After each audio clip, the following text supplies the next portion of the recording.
ಕಾಲದ 4ನೆಯ ಗುರುವಾರ. ಮೊದಲನೆಯ ವಾಚನ. ಪ್ರೇಷಿತರ ಕಾರ್ಯಕಲಾಪಗಳಿಂದ ವಾಚನ. ಪೌಲ ಮತ್ತು ಸಂಗಡಿಗರು ಪಾಪೋಸಿನಿಂದ ನೌಕಾಯನ ಮಾಡಿ ಪಾಂಪೀಲಿಯದ ಪೆರ್ಗಾ ಎಂಬಲ್ಲಿಗೆ ಬಂದರು. ಮಾರ್ಕ ನೆನೆಸಿಕೊಂಡ ಯೋವಾನನು ಅವರನ್ನು ಅಲ್ಲೇ ಬಿಟ್ಟು ಜೆರುಸಲೇಮಿಗೆ ಹಿಂದಿರುಗಿದನು. ಉಳಿದವರು ಪೆರ್ಗದಿಂದ ಹೊರಟು ಪಿಸಿದಿಯಾ ಸೀಮೆಗೆ ಸೇರಿದ ಅಂತಿಯೋಕ್ಯಕ್ಕೆ ಬಂದರು. ಸಬ್ಬಾ ದಿನದಲ್ಲಿ ಪ್ರಾರ್ಥನಾ ಮಂದಿರಕ್ಕೆ ಹೋಗಿ ಕುಳಿತುಕೊಂಡರು.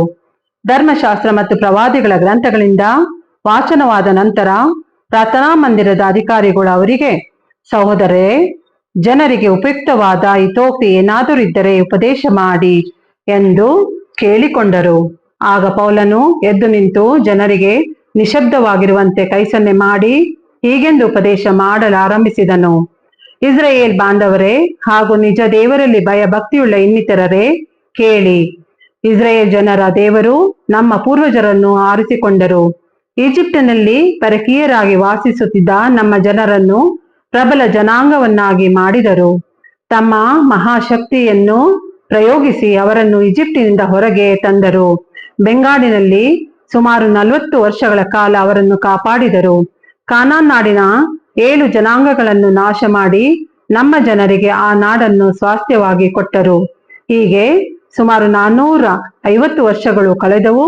ಅನಂತರ ಪ್ರವಾದಿ ಸಾಮುವೇಲನ ಕಾಲದವರೆಗೆ ದೇವರು ಅವರಿಗೆ ನ್ಯಾಯಾಧಿಪತಿಗಳನ್ನು ಕಳುಹಿಸಿದರು. ತಮಗೆ ಅರಸನು ಬೇಕೆಂದು ಕೇಳಿಕೊಂಡಾಗ ದೇವರು ಬೆನ್ಯಾಮಿನ ಗೋತ್ರದ ಕೀಷನ ಮಗ ಸೌಲನನ್ನು ನೇಮಿಸಿದರು. ಇವನು 40 ವರ್ಷ ಆಳಿದನು. ಅನಂತರ ದೇವರು ಸೌಲನನ್ನು ತ್ಯಜಿಸಿ ದಾವೀದನನ್ನು ಅರಸನನ್ನಾಗಿ ನೇಮಿಸಿದರು. ಇವನ ಬಗ್ಗೆ ದೇವರು, ಜೆಸೆಯನ ಮಗ ದಾವೀದನನು ನನಗೆ ಬೆಚ್ಚಗೆಯಾದ ವ್ಯಕ್ತಿ, ಇವನು ನನ್ನ ಆಶೆ ಆಕಾಂಕ್ಷೆಗಳನ್ನೆಲ್ಲ ಪೂರೈಸುವನು ಎಂದು ತಮ್ಮ ಒಪ್ಪಿಗೆಯನ್ನು ಸೂಚಿಸಿದರು. ಈ ದಾವೀದನ ಸಂತತಿಯಿಂದಲೇ ದೇವರು ತಮ್ಮ ವಾಗ್ದಾನದ ಪ್ರಕಾರ ಇಸ್ರಾಯೇಲ್ ಜನರಿಗೆ ಒಬ್ಬ ಉದ್ಧಾರಕನನ್ನು ಕಳುಹಿಸಿದರು. ಇವರೇ ಯೇಸು. ಇವರ ಆಗಮನಕ್ಕೆ ಸಿದ್ಧತೆಯಾಗಿ ಪಶ್ಚಾತ್ತಾಪಪಟ್ಟು ಪಾಪಕ್ಕೆ ವಿಮುಖರಾಗಿ ದೇವರಿಗೆ ಅಭಿಮುಖರಾಗಿ ಸ್ನಾನ ದೀಕ್ಷೆಯನ್ನು ಪಡೆಯಬೇಕೆಂದು ಯೋವಾನನು ಇಸ್ರಾಯೇಲಿನ ಎಲ್ಲ ಜನರಿಗೆ ಸಾರಿದನು. ಯೋವಾನನು ತನ್ನ ನಿಯೋಗವನ್ನು ಪೂರೈಸುತ್ತಿದ್ದಂತೆ ಜನರಿಗೆ, ನಾನು ಯಾರೆಂದು ನೀವು ನೆನೆಸುತ್ತೀರಿ? ನೀವು ಎದುರು ನೋಡುತ್ತಿರುವ ವ್ಯಕ್ತಿ ನಾನಲ್ಲ, ನನ್ನ ಅನಂತರ ಒಬ್ಬರು ಬರುವರು, ಅವರ ಪಾದರಕ್ಷೆಗಳನ್ನು ಬಿಚ್ಚುವುದಕ್ಕೂ ನಾನು ಯೋಗ್ಯನಲ್ಲ ಎಂದನು. ಪ್ರಭುವಿನ ವಾಕ್ಯ.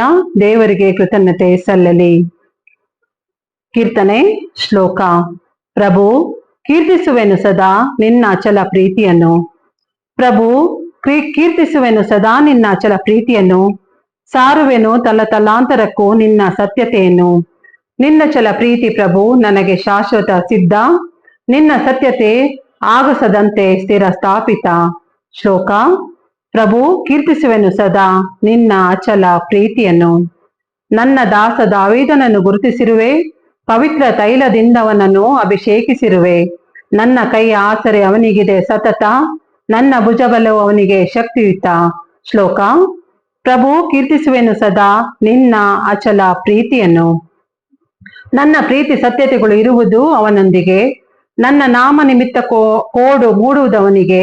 ನನಗೆ ಪಿತಾ, ದೈವ, ದುರ್ಗ, ಉದ್ಧಾರಕ ನೀನು ಇಂತೆಂದೇ ನನ್ನನ್ನು ಸಂಬೋಧಿಸುವನವನು. ಶ್ಲೋಕ. ಪ್ರಭು, ಕೀರ್ತಿಸುವೆನು ಸದಾ ನಿನ್ನ ಅಚಲ ಪ್ರೀತಿಯನ್ನು. ಘೋಷಣೆ. Hallelujah, hallelujah.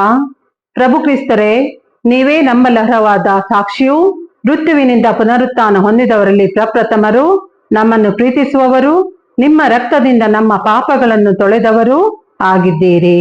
ಅಲೆಲುಯಾ. ಯೋವಾನನು ಬರೆದ ಪವಿತ್ರ ಶುಭ ಸಂದೇಶದಿಂದ ವಾಚನ.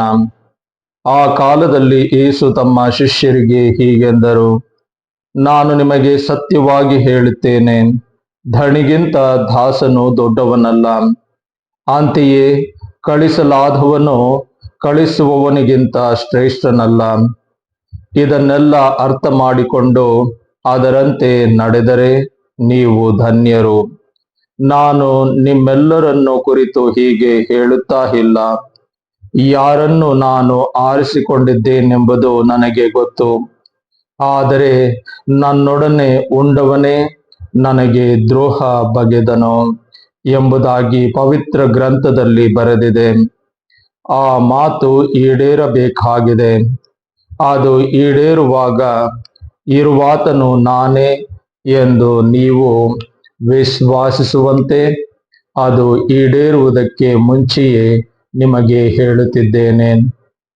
ನಾನು ಕಳಿಸಿದಾತನನ್ನು ಬರಮಾಡಿಕೊಳ್ಳುವವನು ನನ್ನನ್ನೇ ಬರಮಾಡಿಕೊಳ್ಳುತ್ತಾನೆ. ನನ್ನನ್ನು ಬರಮಾಡಿಕೊಳ್ಳುವವನು ನನ್ನನ್ನು ಕಳಿಸಿದಾತನನ್ನೇ ಬರಮಾಡಿಕೊಳ್ಳುತ್ತಾನೆಂದು ನಿಮಗೆ ಸತ್ಯವಾಗಿ ಹೇಳುತ್ತೇನೆ. ಪ್ರಭುವಿನ ಶುಭ ಸಂದೇಶ.